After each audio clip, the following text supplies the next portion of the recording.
ELISA কি হয়েছে? হুম, ELISA কি হয়েছে?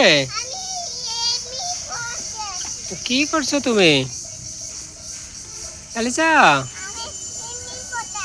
তুমি সেদিন বানর দেখছিলে?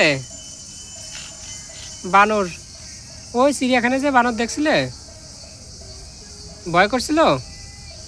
সাপ দেখছিলে? স্নেক সাপ দেখছিলে? সাপ দেখে ভয় ভয় করছিল? সাপ দেখে ভয় করছিল? আর কি দেখছিলে? আর কি দেখছিলে তুমি? হ্যাঁ, আর কি দেখ আর কি দেখেছিলে? হুম, আর কি দেখেছিলে? সাপ দেখছিলে, বানর দেখছিলে, হরিণ দেখছিলে, ভাল্লুক দেখছিলে, আর কি? আরো কত কিছু না?